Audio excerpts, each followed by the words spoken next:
all, welcome to Horizon Online Learning Academy. Let's begin today's session with a quote by Shakespeare.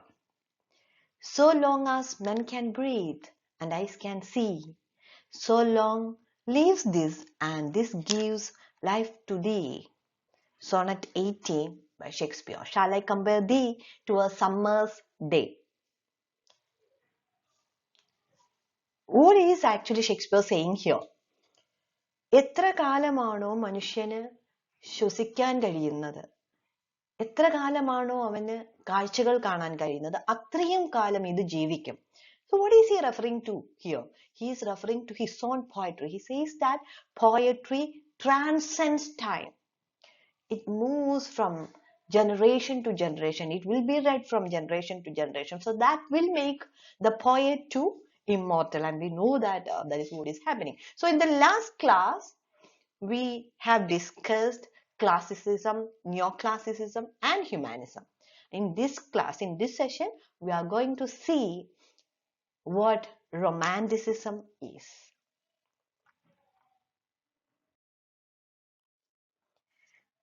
Romanticism is actually a sudden shift from reason to passion.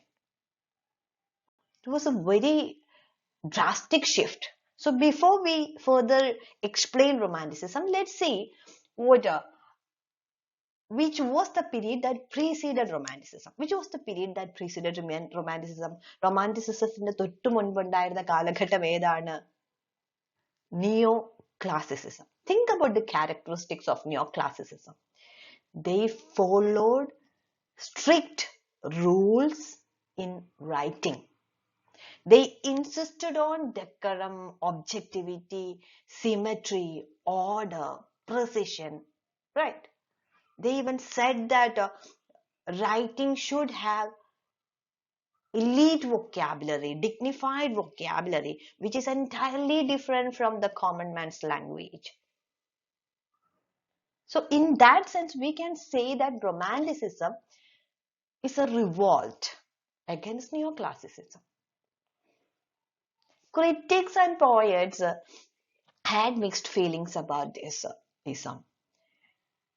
We have already heard in the class that according to Goethe, the German poet, according to him, classicism is health. Romanticism is a disease. So he didn't like the ways of romanticism. Whereas Rousseau, the French philosopher, said romanticism was a return to nature. So അവിടെ പ്രകൃതിയിലേക്കുള്ളൊരു മടങ്ങിപ്പോക്കാണ് romanticism എന്ന് Rousseau പറയുകയും, ഗഥയെ സംബന്ധിച്ച് romanticism ഒരു രോഗാവസ്ഥയായി മാറുകയും ചെയ്യുന്നു. So people had, the writers and philosophers, critics had different opinions about this ism. The period roughly spans from 1785 to 1832. The most important event that influenced romanticism was French Revolution. Romantic കാലഘട്ടത്തിന്റെ തുടക്കത്തിൽ നടന്ന ഒരു സംഭവം റൊമാൻറ്റിസിസത്തെ വളരെ കാര്യമായി തന്നെ influence ചെയ്തിട്ടുണ്ട്. And that event was French Revolution, which happened in 1789. So the next question will be why or how did it influence? French Revolution can be called as a people's revolution actually. It by the end it was a failure, yet it enlightened people. It was a revelation to people that monarchy, the absolute supremacy of monarchy is not the perfect thing. They questioned the French Revolution questioned the absolute supremacy of monarchy. രാജഭരണത്തിന്റെ പൂർണ്ണതയെ ചോദ്യം ചെയ്തു. So the court, the king, the royal family had complete say over the subjects of the nation. ഒരു രാജ്യത്തെ മുഴുവൻ ആളുകളെയും control ചെയ്യാനുള്ള അധികാരം രാജാവിനും രാജകൊട്ടാരത്തിലുള്ളവർക്കും ആയിരുന്നു. അവിടെ നിന്നാണ് രാജാവിന് അങ്ങനെ കൺട്രോൾ ചെയ്യാനുള്ള, അല്ലെങ്കിൽ രാജാവ് മാത്രമല്ല പരമാധികാരി എന്ന അറിവ് ആളുകളിലേക്ക് എത്തുന്നത്. The French Revolution shattered the absolute power of monarchy. And what happened then? People began to realize that we don't need so much precision, strict rules in writing. So they wanted to let loose imagination. Romanticism followed fancy and imagination. They wanted to let loose imagination. ഭാവനയെ അഴിച്ചുവിടാനാണ് അവർ ആഗ്രഹിച്ചത്. They relied on the play of the senses rather than the play of the brain. Neoclassical period വിറ്റിനും റീസണും ലോജിക്കിനുമാണ് importance കൊടുത്തെങ്കിൽ romantic period വരുമ്പോഴേക്കും അവർ എന്തിൽ വിശ്വസിച്ചു? ഇമോഷൻസിനും ഫീലിങ്സിനെയും കൂടുതൽ ട്രസ്റ്റ് ചെയ്തു. They had faith in emotions and feelings, not in reason or wit or logic. They rejected the rationality of the Enlightenment period. Rationality, logicine just completely avoided, and they said that the writings of the neoclassical period were mechanical, impersonal, and artificial. So they wanted to set away, break off the set rules and regulations. They wanted innovation, complete, absolute creativity of the writer. Not a perfected one, but a spontaneous overflow of powerful emotions, as said by Wordsworth. So they just deny traditionalism or conventionalism.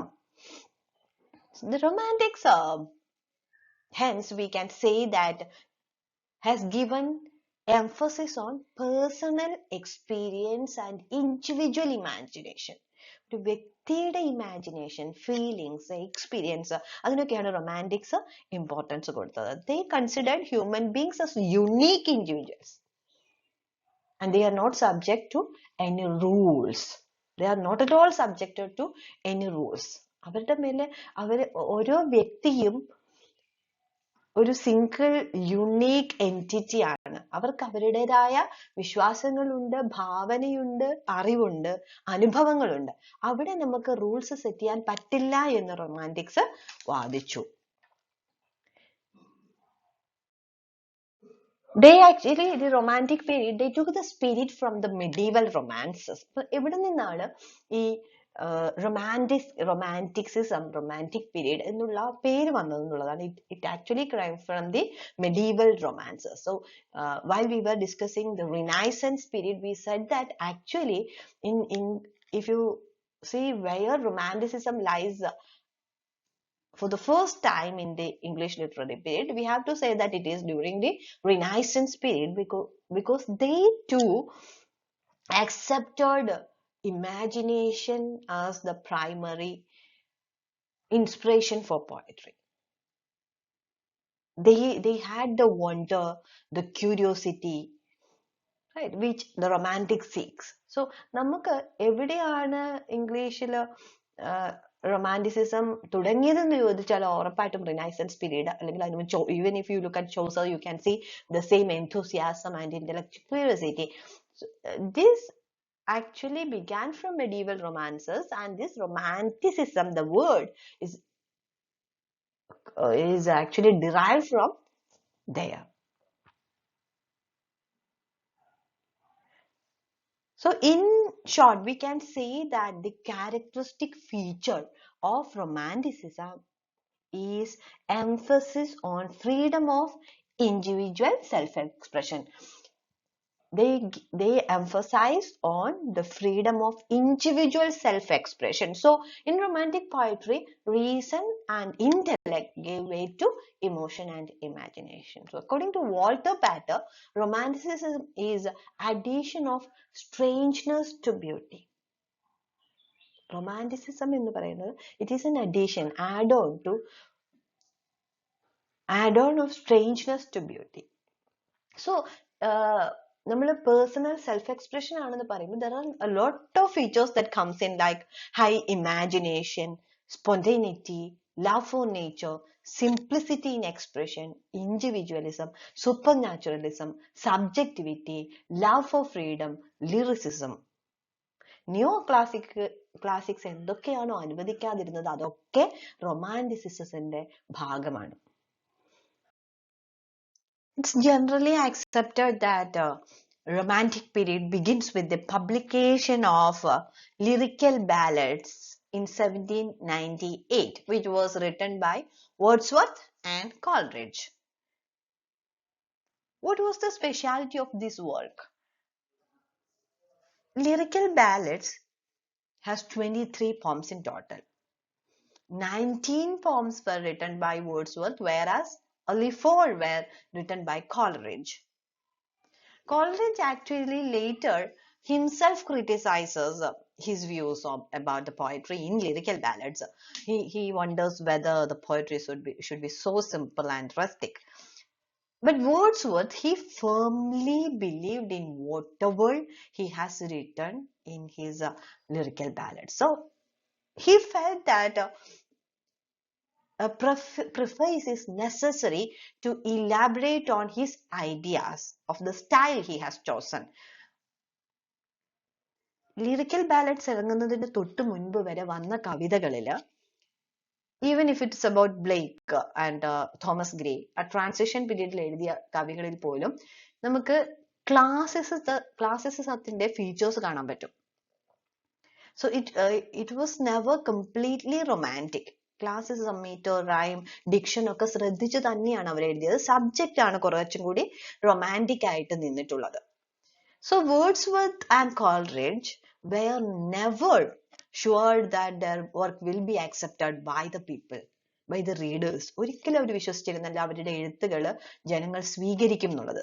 Hence, Wordsworth felt that he needs to be explained the reasons for such a language and subject. In the preface to lyrical ballads, he proposed that lyrical ballads deal with common man's life and language in poetry, and he further points out why he feels it necessary to deal with common man's life and language. എന്തുകൊണ്ടാണ് സാധാരണക്കാരന്റെ ഭാഷയും അവന്റെ ജീവിതവും കവിതകൾക്ക് കാരണമാകുന്നുവെന്ന് താൻ പറയുന്നത് എന്നത് കാര്യകാരണസഹിതം പ്രിഫേസിൽ അദ്ദേഹം എഴുതിയിട്ടുണ്ട്. That's why the preface is considered as a romantic manifesto. This preface was published in 1800. He believed that poetry should be spontaneous overflow of powerful emotion. It takes its origin from emotion recollected in tranquility. So it's a spontaneous overflow of powerful feelings. And that too must take the origin from emotion. Emotionil നിന്നായിരിക്കണം ഈ feelings വരുന്നത്. And it should be recollected in tranquility. ശാന്തമായി ഇരുന്നിട്ട് വരണം. So this is what he wanted to propagate. Think about the poetry of Keats. Think about the poetry of Wordsworth. Think about the poetry of Coleridge. You will find out what actually was the driving force of the poems. It was just imagination and inspiration. In Ode to Nightingale, Keats says, "My heart aches and a drowsy numbness pains my senses." My heart aches. എൻ്റെ ഹൃദയം വേദനിക്കുന്നു എന്ന് കവി പറയുമ്പോൾ ആ വേദന വായനക്കാരനിലേക്ക് അറിയാതെ പകർന്നു തരുന്നു. നമുക്കത് ഫീൽ ചെയ്യുന്നു. It's the same when our Shelley wrote, "I weep for Adonais, he is dead." Adonais, an elegy on the death of Keats. Keatsന്റെ മരണശേഷം എഴുതിയ ഒരു വിലാപ കവിതയാണ്, ഷെല്ലിയുടെ വിലാപ കവിതയാണ് അഡോണൈസ്. അതിന്റെ ഫുൾ ടൈറ്റിൽ എന്ന് പറയുന്നത് Adonais, an elegy on the death of Keats. In that he says, "I weep for Adonais, he is dead," മരിച്ചുപോയി. And then we too lament with the poet. We too lament with the poet. At the same time, on the other hand, think about Alexander Pope's the most famous line from an essay on criticism. To err is human, to forgive divine. നമ്മൾ ഇടയ്ക്കൊക്കെ പറയാറുണ്ട് തെറ്റ് പറ്റുന്നത് മനുഷ്യ സഹജമാണ്, ക്ഷമിക്കുന്നതാണ് ദൈവികം. To err is human, to forgive divine. Here you get the highest esteemed philosophical note, moral advice on life. അല്ലേ? നിയോ classical റൈറ്റിംഗിന്റെ ഒരു സംക്ഷിപ്ത രൂപം. You get it in a brief aphoristic style here from Pope. To err is human, to forgive divine. Now think about Coleridge's poetry. കീറ്റ്സിൽ നിന്നും ഷെല്ലിയിൽ നിന്നും ഒക്കെ വ്യത്യസ്തമായിട്ട്, വൂഡ്സ്വർത്തിൽ നിന്നും ഒക്കെ വ്യത്യസ്തമായിട്ട് കോൾറിഡ്ജിന്റെ എഴുത്തുകളിൽ you can see he mixes imagination with supernatural elements. Kubla Khan is a very important example.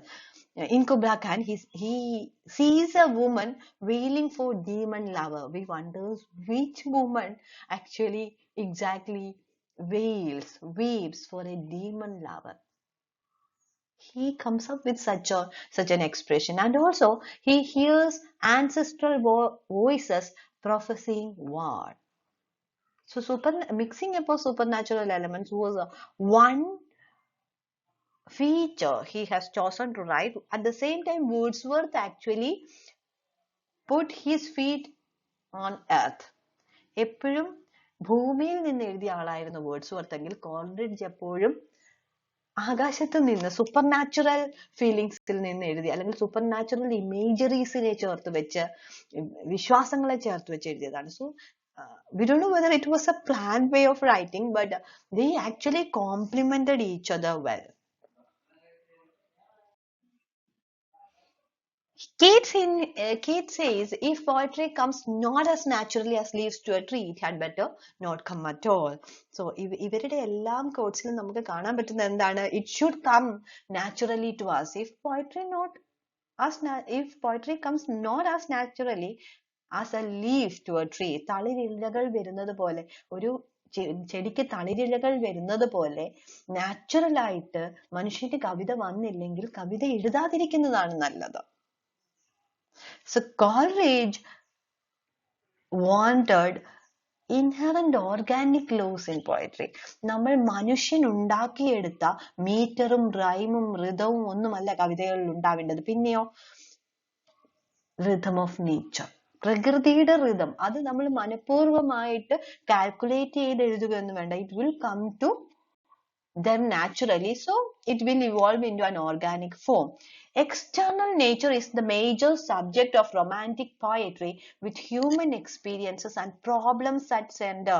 External nature is a major subject of romantic poetry, while human nature was the major subject of neoclassical poetry.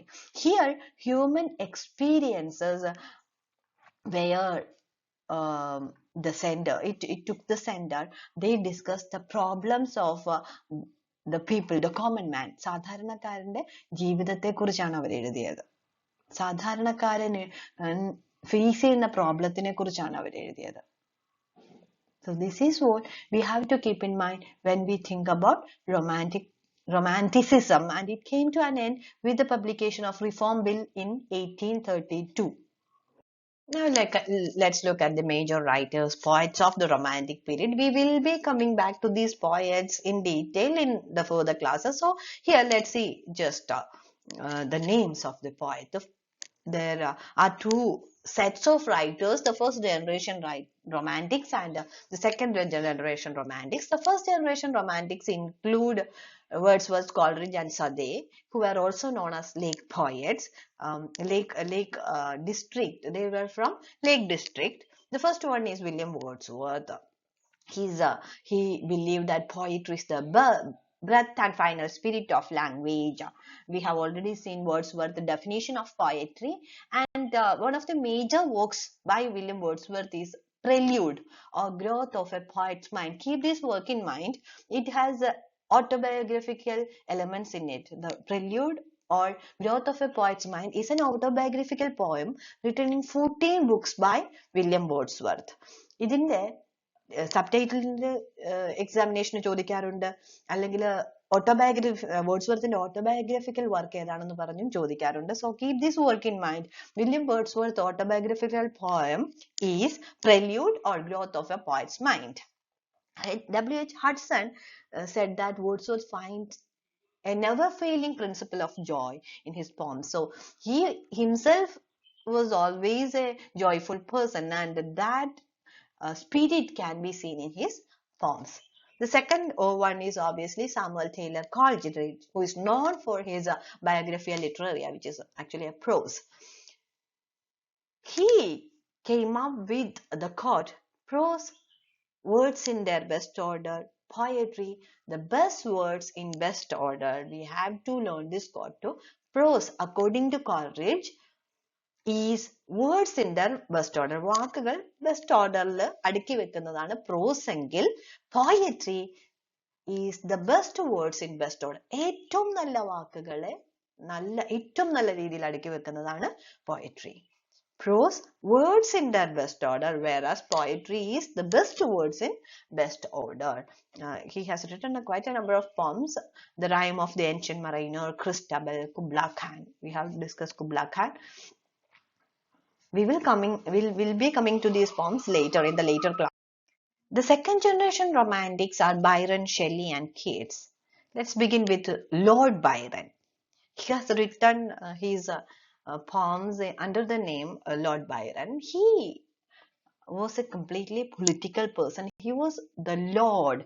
He was the member of House of Lords, hence the name Lord Byron. And his real name is George Noel Gordon. George Noel Gordon. He said, "I awoke one morning and found myself famous." ഒരു സുപ്രഭാതത്തിൽ ഞാൻ ഭയങ്കര പ്രശസ്തനായി. This is what he said about his own popularity. His major works are Childhood and Don Juan. P.B. Shelley. P.B. Shelley actually went to Oxford, but he was expelled from there for the publication of a tract. It was a tract named The Necessity of Atheism. The university asked him to deny the authorship. താനല്ല എഴുതിയത് എന്ന് പറയണം എന്ന് ആവശ്യപ്പെട്ടു, but he was not ready to do that and he was expelled from Oxford University. So keep the name of the tract in mind, The Necessity of Atheism. The Necessity of Atheism. His one of his major works is Alastair, which is a spiritual autobiography by Shelley. Then he has written a verse drama. Romantic periodile നാടകങ്ങൾ അത്ര popular അല്ല. അതുകൊണ്ട് തന്നെ ഉള്ള നാടകങ്ങൾ ഏതാണെന്ന് നമ്മളൊന്ന് അറിഞ്ഞിരിക്കണം. Shelley has written dramas. One is The Cenci, which is a verse drama, and it was a tragedy written in the style of Shakespeare. ഷെല്ലിക്ക് നാടകകൃത്താകണം എന്ന് വലിയ ആഗ്രഹമായിരുന്നു. ഷേക്സ്പിയറിനെ വളരെ ഇഷ്ടമുള്ള ആളായിരുന്നു. അതുകൊണ്ട് ഷേക്സ്പിയറിയൻ മോഡലിൽ ഒരു നാടകം എഴുതിയതാണ് Cenci. It was a verse drama. And he has written Prometheus Unbound, which was a lyrical drama. And of course, the poem Adonais, Elegy. Adonais, an elegy on the death of Keats. It was a pastoral elegy written on the death of John Keats. Matthew Arnold has passed a comment on Shelley. He said, "He is a beautiful and ineffectual an angel, beating in the void his luminous wings in vain." Matthew Arnold had inhibitions about Shelley's writing. ചില സംശയങ്ങൾ ഉണ്ടായിരുന്നു. അദ്ദേഹം എന്താ പറഞ്ഞത്? "He is a beautiful and ineffectual an angel, beating in the void his luminous wings in vain." He is a beautiful and ineffectual angel, beating in the void his luminous wings in vain. So learn this quote by heart. Our next poet is John Keats. John Keats was actually influenced by Spenser, Homer, and Elizabethan writers. Shelley said Keats was a Greek because of his likeness for the Greek writers. Look at the titles of his work: Endymion, Hyperion, La Belle Dame Sans Mercy. These are a few writings by Keats, and he has written 6 odes in the year 1819. The collection of these odes are called Keats 1819 odes. 1819 Keats 6 odes എഴുതി. അതിനെ നമ്മൾ ഒരുമിച്ച് വിളിക്കുന്നത് Keats 1819 odes എന്നാണ്. Which are they? Ode to Nightingale, Ode on a Grecian, Ode to Melancholy, Ode to Psyche, Ode to Immortality, Ode to Autumn. All these were written during the year 1890. Okay. John Keats was a writer who was not at all accepted by the critics or the readers during his lifetime. നമുക്കറിയാം കീറ്റ്സിനെ ഒരു രീതിയിലും ജനങ്ങളോ വിമർശകരോ അദ്ദേഹം ജീവിച്ചിരുന്ന കാലത്ത് കവിതകൾ എഴുതിയിരുന്ന കാലത്ത് അംഗീകരിച്ചിരുന്നില്ല. അതുകൊണ്ട് തന്നെ he wanted his epitaph to be read like, "Here lies one whose name was written in water." തന്റെ എപ്പിറ്റാഫ് ഇങ്ങനെ ആയിരിക്കണം എന്ന് കീറ്റ്സ് പറഞ്ഞതാ. He didn't want his name to appear on his tombstone. തന്റെ ശവക്കല്ലറയിലെ ശവകുടീരത്തിൽ തന്റെ പേര് കൊത്തിവെക്കണ്ട. പകരം എന്താണ് കൊത്തിവെക്കേണ്ടത്? Here lies one man whose name was written in water. He said this to his close friend Joseph Severn, Severn. Severn. Joseph Severn എന്ന് പറയുന്നത് തന്റെ ആത്മസുഹൃത്തിനോട് John Keats ആവശ്യപ്പെടുന്നതാണ്. താൻ മരിക്കുമ്പോൾ തന്റെ എപ്പിറ്റാഫ് ഇങ്ങനെ ആയിരിക്കണം. And Joseph Severn later said it was the critics who killed Keats. കീറ്റ്സിനെ കൊന്നത് critics ആണ് എന്ന് അദ്ദേഹത്തിന്റെ സുഹൃത്ത് പറഞ്ഞു. സുഹൃത്തിന്റെ പേരെന്താണ്? Joseph Severn, Severn. Now let's look at other major prose writers of the period. We have essayist William Hazlitt, one of the greatest essayists of 19th century, popularly known as critics critic. നമ്മൾ കടുവയെ പിടിച്ച കിടുവ എന്ന് പറയുന്ന പോലെ ക്രിറ്റിക്കുകളെ വിമർശകരെ വിമർശിച്ച എഴുത്തുകാരനായിരുന്നു William ഹാസ്ലിറ്റ്. Then we have Charles Lamb, who was very popular for his essays of Elia, which was published in 1823, and these essays were published in London magazine. അതൊന്ന് note ചെയ്ത് വെക്കണം. അന്നത്തെ മാഗസിൻസ് ഒക്കെ വളരെ ഇമ്പോർട്ടന്റ് ആണ്. 18-19 സെഞ്ചുറീസിലെ magazines.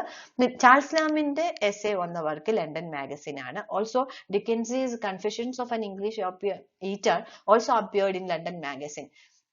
Essays of Eliya, Charles Lamb ഒരു pseudonym, pen name എടുക്കുന്നുണ്ട്. pen name ആണ് Elia. Elia is Charles Lamb himself. Then we have Thomas Carlyle, who has written Sartor's Resartus.